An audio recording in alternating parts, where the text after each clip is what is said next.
L'abus d'alcool, qu'est-ce que c'est? C'est quoi être ivre? Le dictionnaire dit qui a bu de l'alcool en excès, qui a le cerveau troublé par l'action de l'alcool. Maintenant, c'est quoi avoir le cerveau troublé? J'en connais des comme ça. Il y a des troubles de comportement au niveau des émotions et de la conduite en général.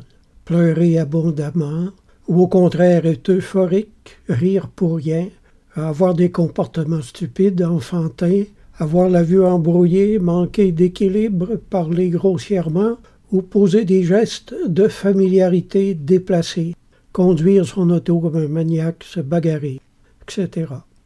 Je parle pas à travers mon chapeau quand je parle d'alcool parce que j'en parle avec connaissance de cause. J'ai été moi-même alcoolique pendant plusieurs années.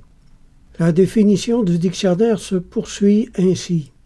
L'ivresse ne débute pas seulement avec l'apparition des troubles de comportement, la violence, l'agressivité, comportement à type de délire, etc. Ces troubles sont en effet précédés par une période caractérisée par une baisse des réflexes. Et une baisse de réflexion, je pourrais ajouter, d'une baisse des performances intellectuelles, d'autant plus dangereuse qu'elle n'a pas éveillé l'attention de l'entourage. Fin de citation. L'ivresse est dangereuse à plusieurs niveaux. Pour en nommer juste un, quand on est euphorique, on a tendance à conduire euphoriquement aussi. Puis qu'au lieu d'arriver chez nous, on arrive à l'hôpital ou au poste de police avec des menottes dans le dos pour se voir ouvrir un dossier criminel.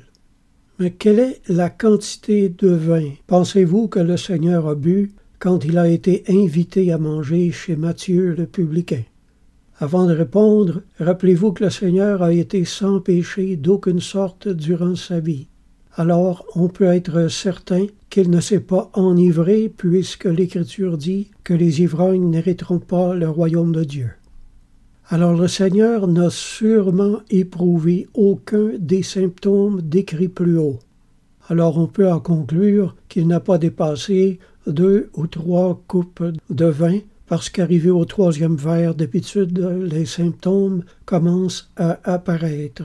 Pour plusieurs, 2 verres, c'est déjà trop. Pour les femmes, quelquefois, 1 verre, c'est déjà assez. Quand on commence à être euphorique et à voir un peu embrouillé, on commence à être en état d'ébriété du point de vue de la loi aussi. C'est-à-dire que potentiellement, on est dangereux pour nous-mêmes et pour les autres. Sachant ce qu'on sait maintenant, en tant que chrétien, là, je dis bien, posons-nous la question suivante. À partir du moment où on commence à consommer, quand est-ce qu'on commencerait à avoir honte si le Christ était assis juste en face de nous, puis qu'il nous regardait consommer? Je laisse tout ça à votre réflexion, mes amis. Que Dieu vous bénisse. Amen.